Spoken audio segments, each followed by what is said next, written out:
Kakinada Gandhinagar park కళావేదిక వద్ద Gandhi park fitness walkers association ఆనంద Lahari team ఆధ్వర్యంలో సాంస్కృతిక నృత్య ప్రదర్శన కార్యక్రమం నిర్వహించారు.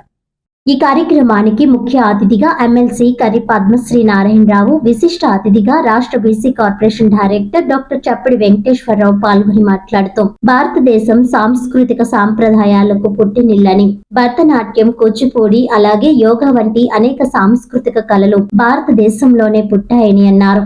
ఈ దేశ పౌరులమైనందుకు మనమందరం గర్వపడాలని, ఈ రోజు ఇక్కడ ఇంత చక్కటి నృత్య ప్రదర్శిస్తున్న చిన్నారులందరికీ దీవెనలు తెలియజేశారు.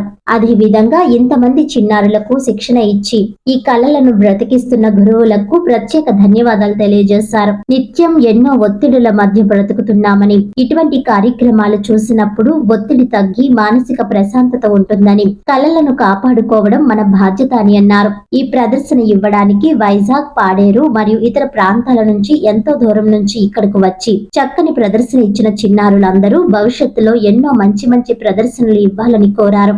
అనంతరం నృత్య ప్రదర్శన చేసిన చిన్నారులందరికీ ముఖ్య అతిథుల చేతుల మీదుగా మెడల్స్ బహుకరించి సర్టిఫికెట్స్ అందజేశారు. ఈ కార్యక్రమంలో కూటమి నాయకులు గోడి వెంకట సత్యవతి, భీమా, చలపతి, సూరిబాబు, అసోసియేషన్ ఉపాధ్యక్షులు పి వెంకటేశ్వరరావు, కార్యదర్శి కలదండి శ్రీనివాస్, కార్యనిర్వాహక కార్యదర్శి ప్రవీణ్, వనం ఉపేంద్రనాథ్, ప్రియా, దేవాంత్, ఆకుల శ్రీనివాస్, బండి సుజాత, దీప్తి, మోనా, వాసు తదితరులు పాల్గొన్నారు.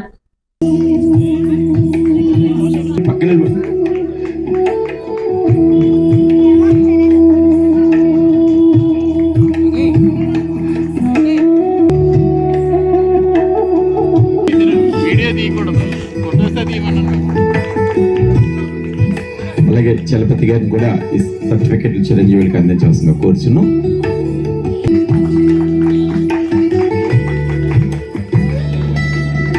సర్టిఫికెట్ తీసుకుంది.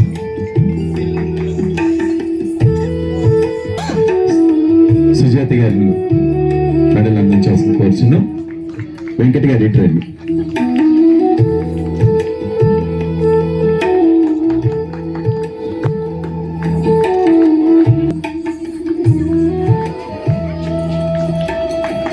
చిరంజీవి జ్యోతి గట్టిగా కొట్టినారా చప్పట్లు, రీసౌండ్ రావాలి, గాంధీనగర్ పార్క్ అంతా దద్దరిల్లాలి.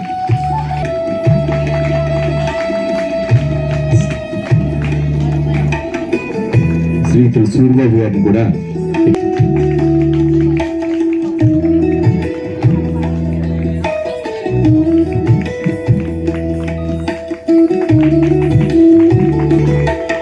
మగ నాట్యాచార్యులకు వారసుడు, గట్టిగా చప్పట్లు కొట్టాలి.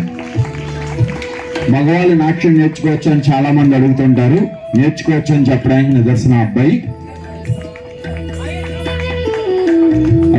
సంగీతం రెండు బ్రతికించాలనే తపన అందులో తీసుకునే పాత్ర అన్నది చాలా అభినందనీయం. నేను ఈరోజు ప్రపంచం అంతా కూడా భారతదేశం వైపు చూస్తుందంటే ఇన్స్పైట్ ఆఫ్ డిఫరెంట్ రిలీజియన్స్ అన్ని తీసుకొని చాలా కల్చర్స్, చాలా హెరిటేజ్ అన్నీ కూడా అన్నీ అంటే నాట్యము మన దగ్గరే పుట్టింది, సంగీతం మన దగ్గరే పుట్టింది, యోగా మన దగ్గరే పుట్టింది. సో ఏంటంటే భారతదేశం అన్నది ఒక పుణ్యభూమిగా మనం తీసుకొని మన ప్రతి ఒక్కరి బాధ్యత ఉంది, అంటే దీన్ని ప్రమోట్ చేసే బాధ్యత కూడా మన ఉంది, దీన్ని అంతరించిపోకూడదు. సో ఈరోజు మన చైతన్య ప్రభు గారు ఈ ఇనిషియేటివ్ తీసుకొని డిఫరెంట్ ఊర్లండి, ఇక్కడ కాకినాడే కాకుండా సో వైజాగ్ నుంచి వచ్చారు. సో చూడండి, అంటే వైజాగ్లో ఉంటూ దీన్ని ప్రమోట్ చేయడానికి కాకినాడే కాదు ఇతర ఊర్లు కూడా వెళ్తున్నారు అంటే మీకు నిజంగా మేము నమస్కారాలు తెలియజేస్తున్నామండి. సో అందరూ కూడా గట్టిగా మీ కర్తవ్యాలతో ప్రభు గారికి బ్లెస్ చేయాలి. సో మీరు అందరూ కూడా కుటుంబ సమేతంగాని ఒక సినిమాలు కాకుండా చక్కటి మంచి ఆహ్లాదకరమైన వాతావరణంలో సంగీతాన్ని మరియు నాట్యాన్ని వీక్షించి వచ్చినందుకు నేను కూడా చాలా ధన్యవాదాలు మీకు తెలియజేస్తున్నాను. సో మీ అందరూ కూడా ఇది కంటిన్యూ అవ్వాలి, ఈ లెగసీ లాగా. అలాగే ఇక్కడ ఎవరెవరైతే నేర్చుకోలేదు, నాట్యం పట్ల ఆసక్తి ఉన్నాళ్ళు కూడా ప్రభు గారిని ఒకసారి కలిసి అసలు ఏంటి ఆ ఫీలింగ్ ఏంటి, ఇట్ గివ్స్ అంటే రిలాక్సేషన్ అన్నది మనకి ఇస్తుంది. ఎందుకంటే ఇప్పుడున్న జనరేషన్ వాళ్ళకి నేనే చెప్తున్నాను కదా, మనశ్శాంతి అన్నది కరువు అయిపోయింది. సో అదేంటంటే అది ఉండాలి. అలాగేంటంటే మనం మన యొక్క అంటే అస్తిత్వాన్ని కాపాడుకోవాలంటే డెఫినెట్లీ మనం సంగీతాన్ని, నాట్యాన్ని ప్రమోట్ చేయాలి. అలాగే ఈ విషయం మీద రాష్ట్ర ప్రభుత్వానికి కూడా తీసుకెళ్తాను నేను, ఎందుకంటే ప్రతి ఊర్లో కూడా ఒక మ్యూజిక్ అండ్ డాన్స్ అకాడమీ అన్నది ఉంటే దీన్ని ప్రమోట్ చేయడానికి బాగుంటుంది అని చెప్పి నా ఉద్దేశం. సో పెద్దలందరూ కూడా మనకి ఇక్కడ ప్రదర్శించిన కళాకారులందరూ కూడా ఆశీర్వదించాల్సిందిగా కోరుతున్నానండి. Thank you one and one. అలాగే ఇక్కడ పెద్దలందరూ కూడా అసోసియేషన్ పెద్దలందరూ కూడా మీరందరూ కూడా ఏం బ్లెస్ చేయాలి, ఎందుకంటే వీళ్ళ ఒక బాధ్యత, అంటే వీళ్ళు ఇంట్రెస్ట్ ఇలాంటి కార్యక్రమాలు చేస్తారు అంటే అది వాళ్ళ కోసమే కాకుండా వాళ్ళ సాటిస్ఫాక్షన్ అలాగే మీ సాటిస్ఫాక్షన్ కోసం చేయడం జరుగుతుంది. సో అందరూ కూడా దయచేసి ఎప్పుడు కూడా ఈ పార్క్ని ఇక్కడ విజిట్ చేస్తూ అలాగే వీళ్ళందరినీ కూడా ప్రోత్సహించవలసిందిగా కోరుతున్నానండి. Thank you. అలాగే ఇప్పుడు నృత్య ప్రదర్శన ఇచ్చినటువంటి పిల్లలందరికీ కూడా నా దీవెనలు, ఇక్కడికి విచ్చేసిన పిల్లలు ఎవరైనా ఉంటే వారికి కూడా నా దీవెనలు, అలాగే పత్రికా విలేకరులు, ప్రింట్ అండ్ ఎలక్ట్రానిక్ మీడియా వారికి అందరికీ నా హృదయపూర్వక నమస్కారాలు తెలియజేస్తూ, మన సంస్కృతి సాంప్రదాయాల్ని ఈ విధంగా నిలబెట్టడం అనేది నాకు చాలా ఆనందంగా ఉంది. ఎందుకంటే మన సాంప్రదాయ నృత్యాలైనటువంటి ఈ భరతనాట్యం, కూచిపూడి ఇవన్నీ కూడా మనందరికీ చాలా అవసరం. ఎందుకంటే ఆరోగ్యం అవసరం, అలాగే కళలను మనం జాగ్రత్తగా రక్షించామని ఆత్మ సంతృప్తి మనకు ఉంటుంది. ఆ విధంగా పిల్లలందరికీ మనం నేర్పిస్తే ఇంకా చాలా బాగుంటుంది. అలాగే అబ్బాయిలు కూడా నేర్చుకోవచ్చు. ఇది ఇప్పుడే గోదావరి జిల్లాలో ఉన్నటువంటి అందరి టీచర్స్ని కూడా సత్కరించడం జరిగింది.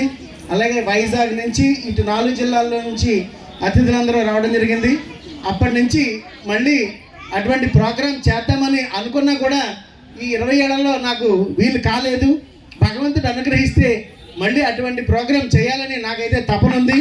ఎందుకంటే ఇక్కడ అప్పుడు ఈ ఆనం లక్ష్మణరావు గారు, ప్రసాద్ గారు వీళ్ళ ఆధ్వర్యంలో చేశాము. అప్పుడు ఒక అమ్మాయికి నాట్యమయూరి బిరుదు కూడా ఇవ్వడం జరిగింది. ప్రసాద్ బాగా శిష్యురాలు, పాపం ఇప్పుడు ఆమె చేయలేకపోతుంది, 2 పిల్లలు తనకి. ఆ విధంగా ముందుకు వెళ్ళాలని చెప్పేసి మళ్ళీ భగవంతుడు నాకు అవకాశం ఇస్తే ఈ 2-3 సంవత్సరాల్లో మళ్ళీ అటువంటి ప్రోగ్రాం చేయాలని దానికి సంకల్పం ప్రసాద్ అలాగే మాస్టర్ ఇద్దరు తీసుకోవాలని చెప్పేసి నేను మరీ ప్రార్థిస్తూ ఇక్కడ విచ్చేసిన అందరికీ నా ధన్యవాదాలు. Thank you.